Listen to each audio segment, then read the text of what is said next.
నమస్కారం. మనం ఈరోజు చెప్పుకోబోయేటువంటి టాపిక్ కళ్యాణి చాళుక్యులు విశేషాలు. కళ్యాణి చాళుక్యులు విశేషాలు అంటే వారి కాలం నాటి పరిస్థితులు.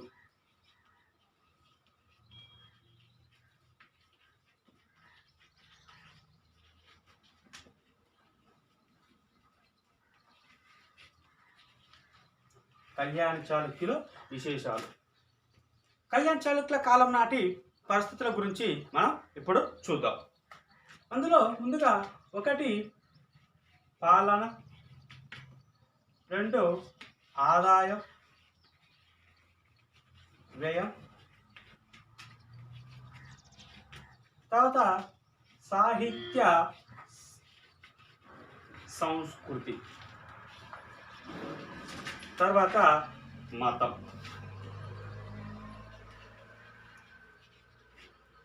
వారి కాలం నాటి పరిపాలనా విధానం, మరొకటి ఆదాయం, వ్యయం లేదా ఆర్థిక వ్యవస్థ, ఒకటి సాహిత్య సంస్కృతి, మరొకటి మతం. కళ్యాణి చాళుక్యులు తమ యొక్క పరిపాలనా కాలంలో మరి ఎలాంటి పరిపాలన కొనసాగించారంటే, ప్రాచీన కాలం నుంచి గత పాలకులు ఏ విధంగా అయితే పరిపాలన చేశారో అదే విధంగా పరిపాలన నిర్వహించడం జరిగింది కళ్యాణి చాళుక్యులు. రాజ్యానికి అంతటికి సర్వాధికారి ఎవరు అంటే రాజు. రాజు. మరి ఇతను తీసుకున్నటువంటి నిర్ణయమే అంతిమ నిర్ణయం. ప్రజా వ్యవస్థలో సాధారణ పరిపాలక నుంచి ఏ నిర్ణయం తీసుకున్నా నిర్ణయం ఎవరు తీసుకుంటారు అంటే కేవలం అది సర్వాధికారి అయినటువంటి రాజే తీసుకుంటారు. అందుకని మరి వీళ్ళు తమ యొక్క పరిపాలనా కాలంలో వారు పొందినటువంటి విజయాలకు గాను విజయాల పరంగా కొన్ని రకాల బిరుదులు పొందడం జరిగింది. అవి చూసినట్టయితే జగదేక మల్ల, భువనైక మల్ల, అలాగే అహవమల్ల, తర్వాత త్రైలోక్యమల్ల అనేటువంటి బిరుదులు ధరించి పరిపాలన నిర్వహించడం జరిగింది కళ్యాణి చాళుక్యులు. రాజు పరిపాలనలో ప్రధానమైనటువంటి వ్యక్తి. అనంతరం రాజు తర్వాత యువరాజు మరో ప్రధాన పరిపాలన అధికారి. సాధారణంగా రాజు అనంతరం ప్రధాన పాలకుడైనటువంటి వ్యక్తి ఎవరు ఇక్కడ అంటే రాజు తర్వాత మరో ప్రధాన పాలనాధికారి యువరాజు. సంప్రదాయ ప్రకారం కానివ్వండి, సాధారణంగా కానివ్వండి, రాజు అనంతరం సింహాసనానికి ఎవరు వచ్చేవారు అంటే యువరాజు పరిపాలనా బాధ్యతలు స్వీకరించడము జరిగేది. మరి కేంద్ర ప్రభుత్వంలో రాజుకు సహాయంగా మంత్రి, పురోహితుడు,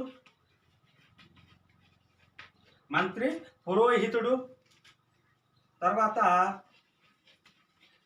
దండనాధికారి, తర్వాత సంధి విగ్రహకుడు ప్రధానమైనటువంటి వ్యక్తులు. రాజుకు సహాయం చేయడంలో మంత్రి, పురోహితుడు, దండనాధికారి మరియు సంధి విగ్రహకులు ప్రధానమైనటువంటి పాలనా అధికారులు. రాజు పరిపాలనలో వీరి యొక్క సలహా సంప్రదింపులతోటి పరిపాలన నిర్వహించడం జరిగేది. రాజు సాధారణ పరిపాలనతో పాటు సైన్యాన్ని పర్యవేక్షణ చేయడం, అలాగే స్వయంగా యుద్ధాలలో పాల్గొనడం, రాజే యుద్ధాల లోపల పాల్గొనడము జరిగేది. రాజ్యము ఒకవేళ విశాలమైనటువంటిది అయితే దీన్ని పరిపాలించడానికి మాండలిక ప్రభువులు మాండలిక ప్రభువులు అనే పేరుతో పాలకులను నియమించడం జరిగేది. అలాగే దీంతో పాటు రాష్ట్ర ఉద్యోగులు కూడా పరిపాలన లోపల భాగస్వాములు కావడము జరిగేది. దీని తర్వాత రాజ్యంలో పరిపాలన నిర్వహించడానికి మనకు 72 నియోగము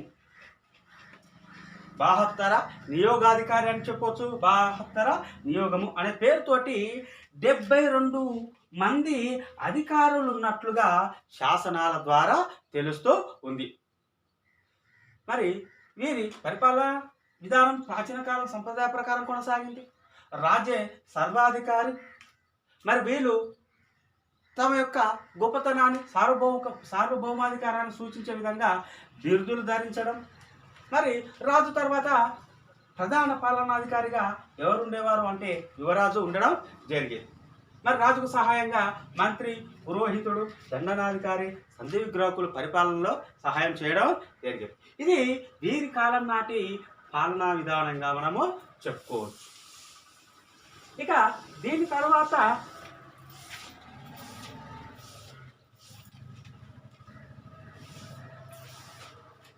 రెండవది ఆదాయ వ్యయం. వీరి పరిపాలనా కాలంలో వీరికి ప్రధానంగా ఆదాయ వనరు ఏంటిది అంటే వ్యవసాయం నుంచి వచ్చేటువంటి శిస్తు ప్రధానమైనటువంటి ఆదాయ వనరు. మరి వ్యవసాయ రంగం నుంచి శిస్తు అనేది రావాలంటే వ్యవసాయ రంగం అనేది అభివృద్ధిలోకి రావాలి. మరి వ్యవసాయ అభివృద్ధి కోసము చాళుక్యులు కృషి చేయడం జరిగిందని చెప్పుకోవచ్చు. మరి శిస్తు ద్వారా అనే ఆదాయం కాకుండా మరో రూపంలో దేశీయ మరియు విదేశీ వాణిజ్యం ద్వారా కూడా వీరికి ఆదాయం అంటే వారి నుంచి పన్నులు వసూలు చేయడము జరిగేది. దేశీయ వ్యాపారం చేసే వ్యక్తుల నుంచి అలాగే విదేశీ వ్యాపారం చేసే వ్యక్తుల నుంచి ఏమి వసూలు చేసేవారంటే పన్నులు వసూలు చేయడం జరిగేది. మరి ఈ విధంగా వచ్చినటువంటి ఆదాయాన్ని ఏ రూపంలో ఖర్చు చేయడం జరిగేది ఎక్కువగా అంటే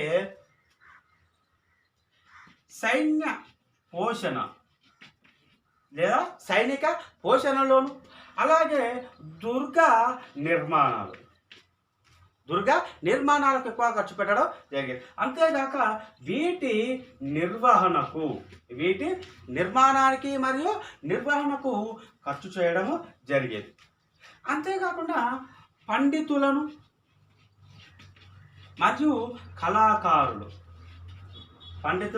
మరియు కళాకారులను పోషించడానికి ఖర్చు చేయడము జరిగేది.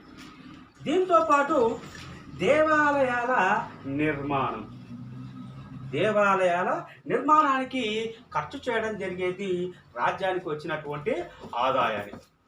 ఇక దీని తర్వాత మూడో తీసుకున్నట్లయితే సాహిత్య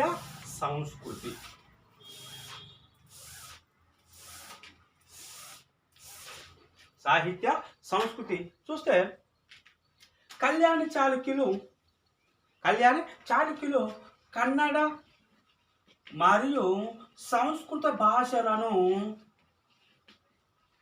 ఆదరించడం లేదా కొనసాగించడం జరిగింది. వీటి అభివృద్ధికి కృషి చేయడం జరిగింది కళ్యాణి చాళుక్యులు. మరి వీరి కాలం లోపల సాహిత్య అభివృద్ధి జరిగింది అని చెప్పుకోవచ్చు. ఎంతోమంది కవులను పండితులను పోషించారు అని చెప్పుకోవచ్చు కళ్యాణి చాళుక్యులు. వీరి కాలంలో బిల్హనుడు ఇతను రాసినటువంటి గ్రంథం విక్రమాంక దేవ చరిత్ర లేదా చరితం అని కూడా చెప్పుకోవచ్చు. అలాగే వ్యాకరణ గ్రంథమైనటువంటి ది విజ్ఞానేశ్వరుడు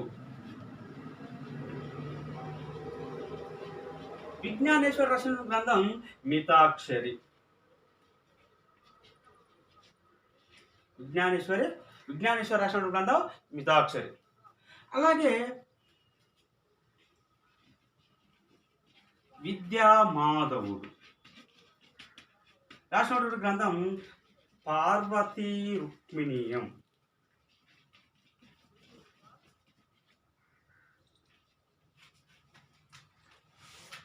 పార్వతి రుక్మిణీయం అనేటువంటి గ్రంథాన్ని రాయడం జరిగింది. కవిత్రయంలో ఒకరైనటువంటి రన్న, కన్నడ కవిత్రయంలో ఒకరైనటువంటి రన్న రాసినటువంటి గ్రంథాన్ని చూసినట్టయితే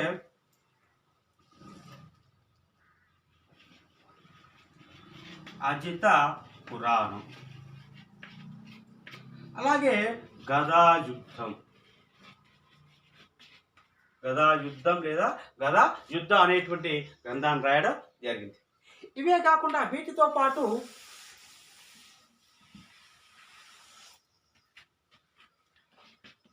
కన్నడ కాదంబరి, కన్నడ కాదంబరి రాసినటువంటి వ్యక్తి నాగవర్మ. కన్నడ కాదంబరి రాసినటువంటి వ్యక్తి నాగవర్మ. అదేవిధంగా కన్నడలో చూసుకున్నట్టయితే దుర్గసింహుడు పంచతంత్ర గ్రంథాన్ని రాయడం జరిగింది. ఇతని తర్వాత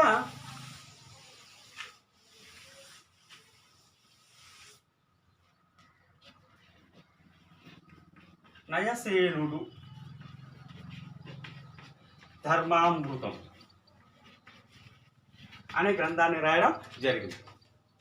కన్నడ కాదంబరి రాసినటువంటి వ్యక్తి నాగవర్మ. దుర్గసింహుడు పంచతంత్రాన్ని రాశాడు. అలాగే నయసేనుడు ధర్మామృతం అనేటువంటి గ్రంథాన్ని రాశాడు. అలాగే అభినవ పంపగా కన్నడ కవిత్రయంలో ఒకరైనటువంటి కవిత్రయంలో ఒకరు పంప. మరి అభినవ పంపగా పేరు పొందినటువంటి వ్యక్తి ఎవరు అంటే నాగచంద్రుడు.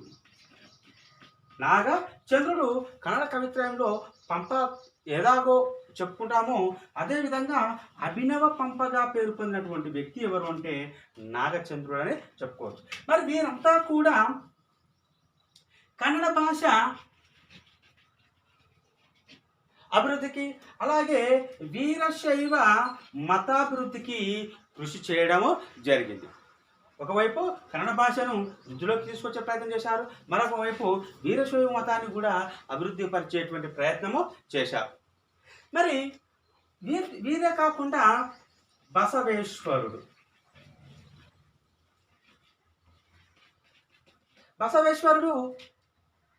తన ఉద్యమకర్తలతో కలిసి స్థానిక భాషల లోపల వీరశైవ మతాన్ని వీటి యొక్క సిద్ధాంతాలను ప్రచారం చేయడము జరిగింది. బసవేశ్వరుడు ఇతనితో పాటు ఇతని యొక్క ఉద్యమకర్తలంతా కూడా ఏ మతాభివృద్ధి కోసం కృషి చేశారు అంటే వీరశైవ మతాభివృద్ధి కోసం కృషి చేయడము జరిగింది. వీరు ప్రజా భాషలోనే తమ యొక్క సిద్ధాంతాలను ప్రచారం చేయడము జరిగింది. వీరి యొక్క సిద్ధాంతాలు ప్రజల భాషలో ప్రచారం చేయడంతో నాడు వీరశైవ మతం అనేది అభివృద్ధిలోకి రావడం జరిగింది అని చెప్పుకోవచ్చు. అంతేకాక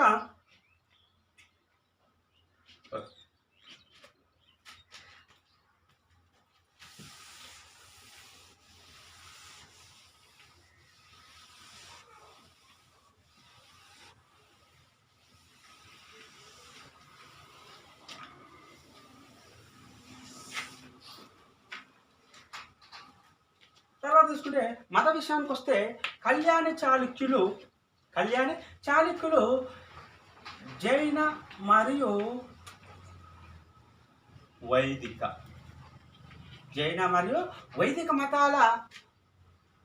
లేదా హిందూ మతాలను సమాన దృష్టితో ఆదరించడము జరిగింది.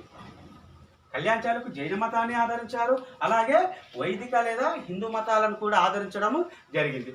ఈ కాలంలో కర్ణాటక ప్రాంతం లోపల బసవేశ్వరుడు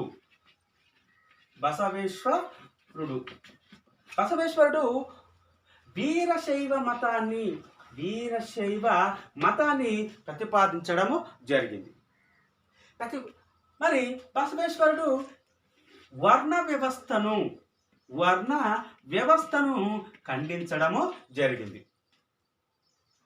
ఎవరైనా సరే ఎవరైనా సరే శివుణ్ణి భక్తితో శివుడిని భక్తితో కొలిచినట్టయితే ముక్తి పొందొచ్చు అని చెప్పి ప్రతిపాదించడం జరిగింది బసవేశ్వరుడు. వీరశైవ మతం ఎవరని చెప్తున్నాము? శివుడు. మరి శివుడు చిహ్నం ఏంది అంటే శివలింగం. శివుని యొక్క సింబల్ శివలింగం. మరి శివలింగం యొక్క గుర్తును మెడలో ధరించడం జరిగేది వీరశైవ మతస్థులు. ఆంధ్రదేశం లోపల మల్లికార్జున పండితుడు వీరశైవ మతాన్ని ప్రచారం చేయడము జరిగింది. ఇతని యొక్క మల్లికార్జున యొక్క అనుచరులను ఏ పేరుతో పిలిచేవారు అంటే ఆరాధ్యులు అనేటువంటి పేరుతో పిలవడం జరిగేది. వీరి యొక్క కృషి వల్ల బసవేశ్వరుని యొక్క అనుచరులు అలాగే మల్లికార్జున పండితుని యొక్క కృషి వల్ల ఆంధ్రదేశంలోను మరియు కర్ణాటకలోను జైన మతం యొక్క ఆదరణ తగ్గింది అని చెప్పుకోవచ్చు. ఇదే కాలంలో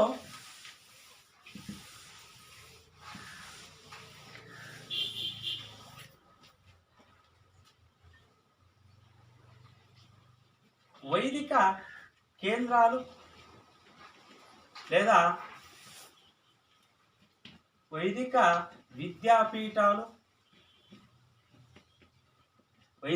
విద్యాపీఠాలు అలాగే అగ్రహారాలు, దేవాలయాలు వీటికి అనుబంధంగా ఏర్పాటు చేసినటువంటి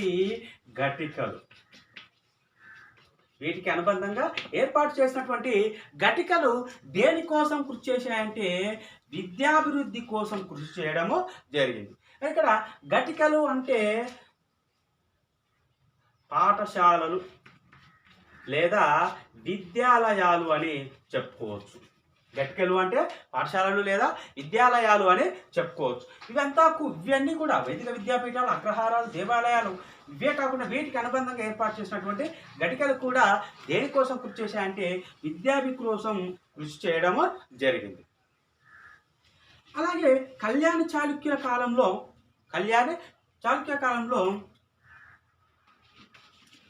లక్కుండి,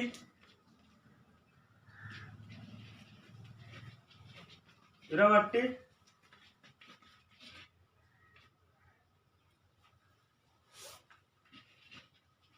ఇట్టగి, కుక్కనూర, తర్వాత కురవట్టి,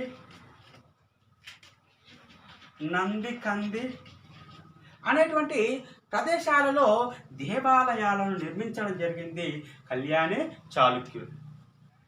ఇదే కాక బాదామి